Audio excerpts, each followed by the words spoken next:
How you guys doing? HumbleZeus here and welcome back to another video. Today we're going to take a look at Overwatch. Having played the beta extensively over the past few days, I think now is an appropriate time to talk about it and share my thoughts on the game overall with you guys. The beta is pretty much the full game, so I think it's about right to talk about it and say, here are my kind of final thoughts on it.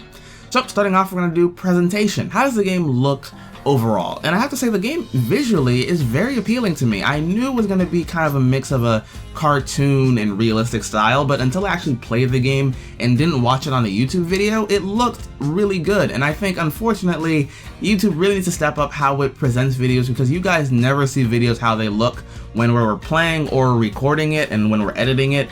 The videos look so much better, and unfortunately I really don't like how YouTube doesn't let us share that, and I think it kind of dilutes people's opinions of how the game really looks, because it is very, very nice. Even on console, where usually people are like, oh yeah, the game's probably gonna look like crap, it actually looks really, really good. The shading's all nice, the shadows really kind of play off the walls. Everything looks very detailed and crisp, and I really like that. And it really kind of gives you a feel of maybe in, like, I don't know, 100 years, this is what our society could look like. You know, we have floating cars, everything looks kind of very sleek, but it still has a cartoon kind of vibe to it, which I really do like. So visually the game is very nice. The characters all look very detailed visually, all the skins look detailed very visually, the interiors of buildings are very well designed even though they're very basic, and overall presentation wise I have to say they did a great job. Blizzard did a wonderful job presentation wise with this game.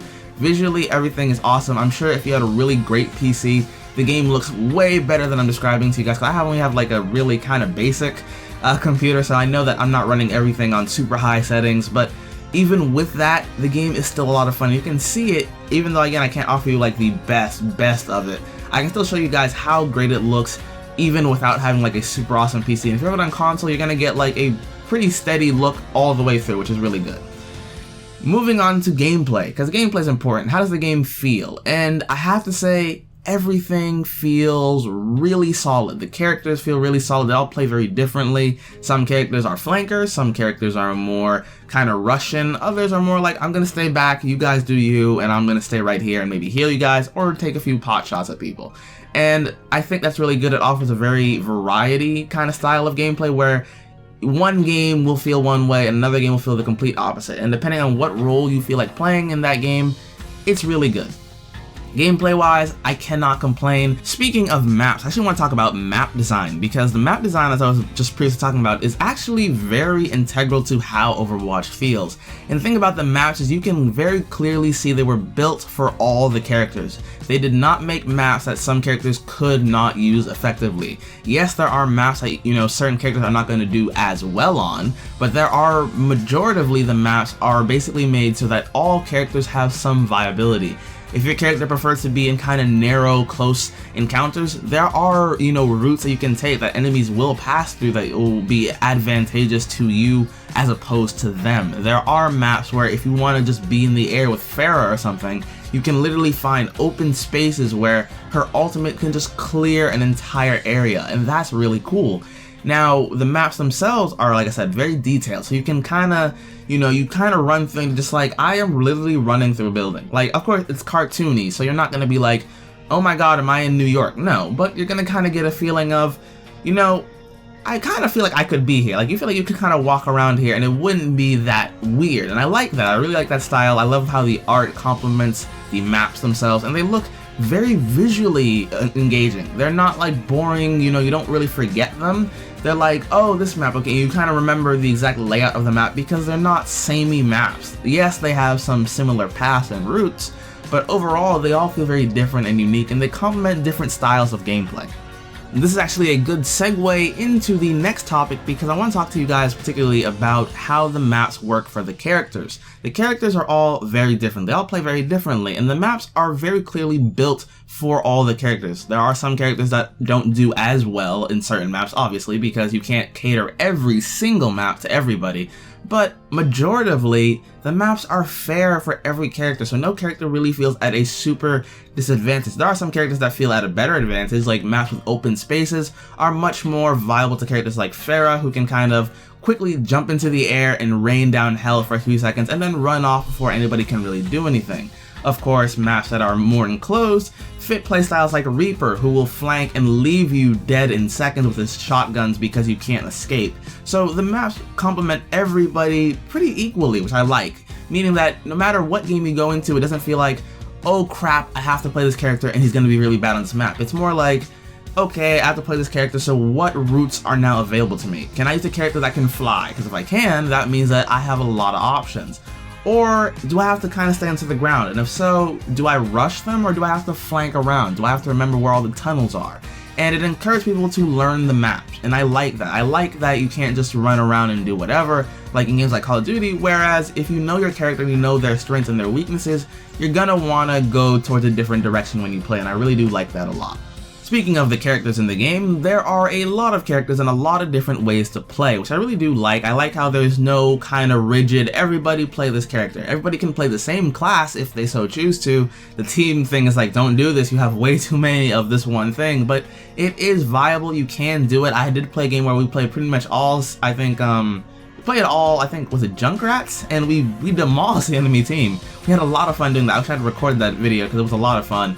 But you can do that and it can work, though I don't recommend it. Usually it's only for bad teams who are like, you know what, we're gonna troll them. Pretty much that's about it. That's all you really do with that kind of setup. But the characters are all very unique and they all play very differently. And I like that because it offers people a lot of different options. Do you want to play healer? Fine. However, you don't have to play like a basic healer who can't do anything, like let's say Mercy. Not that she can't do anything, but she's not combat oriented. If you pull out her pistol, good luck. You almost never hit anything, and most times you die before you can really do any damage with it. But if you want to play a healer like, let's say, Lucio, who has healing, though it's a bit reduced compared to his ability to do some kind of damage and buffing, then you're going to find a lot of versatility there.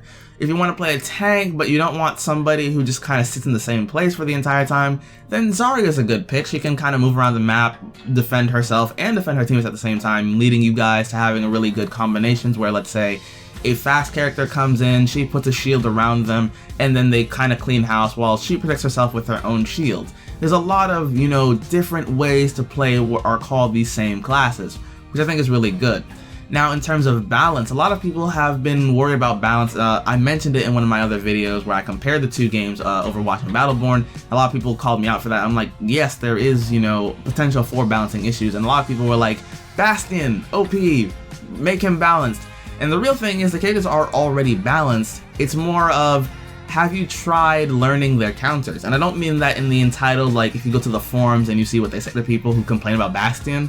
I mean, like, are you someone who's willing to switch characters if necessary in order to counter somebody else? Because a lot of people will just play the same character. You know, they play one character and they're like, I'm not switching. Even though they've died like 10 times to this character who no one seems to be able to take out, I'm just like, switch over to his counter. Use Genji, you know, or use Junkrat and bomb him out of his place. Like, a lot of people complain about the balance in the game, but they have not actually bothered to switch characters and counter the person killing them. And I think that, yes, there is balance, but people have to be willing to, you know, say, you know what, no one else can kill him, I'm gonna do it. I'm gonna switch for like a little bit until I die again, but we need this Bastion gone, or we need this Roadhog gone, or we need this Tracer gone. Whatever it is, if it needs to be removed, be the person to switch if you need to. You know, be that person. So I like the characters. I feel like they're all pretty balanced overall. They're all very unique, and I really do appreciate that Blizzard gave us a lot of options even within their classes. So that's really good. Moving on, I want to talk quickly about skill levels. And a lot of people are like, okay, hold on, I'm being matched with people who are way too skilled for me. And I think that is something that needs to be addressed, because I did, when I first started playing, notice that I ended up being with people who are very high leveled or very high skilled. And it wasn't very fun for me and my noob teammates who were not prepared for this, like, super, I don't know if they were just coordinated or they've all been playing for so many hours that they just knew how to play super well, but whatever it was, and we were pretty much left unable to push forward. And of course, that's going to happen in some games. Skilled teams are going to end up pushing people back, but I think there needs to be less odds of, you know, being like a level 2 and running into like a whole bunch of level 10s, because they've been playing the game for a while, they know how the maps work, and you are not prepared to deal with them. So I think that there does need to be some kind of tweaking in terms of how it matches people up. Not like the horrible skill-based matchmaking we have in other games, but just more concise and fair matching up, like teams that are relatively similar in level. And I think that'll do a lot better than just, you know, having people who are super high level play against people who are super low level. It doesn't really work all that well. And skill, again, there's another skill thing people have been asking me about, is character skills. Are characters hard to play? I should have talked about that in the character section, but I forgot until just now.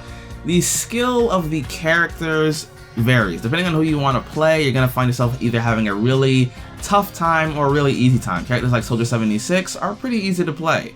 Characters like Widowmaker offer a bit more challenge, and you're going to be like, okay, I can see why you're a 2-star difficulty compared to a 1-star difficulty, because some characters are really easy, like Pharah. Other characters are really, really annoying to play, like Diva. Like, she's not necessarily a hard character, but in order to master her, it can take a while to learn. Or Junkrat. Junkrat takes a little bit of practice, but they're both relatively easy characters. Everybody's kind of easy to play once you've played a few matches with them.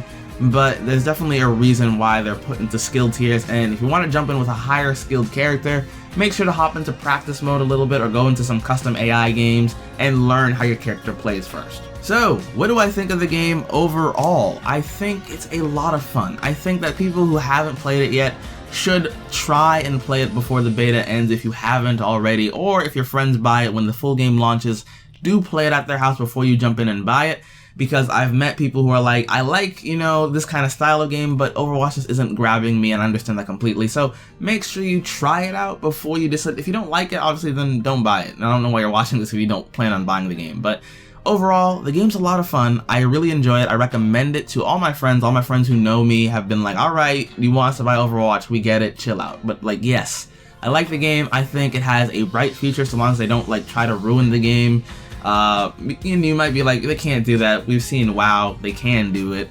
So I do want to say that I think the game's a lot of fun. I think you should buy it if you're interested in it, and I'll see you guys in another video very soon, hopefully. Zeus out.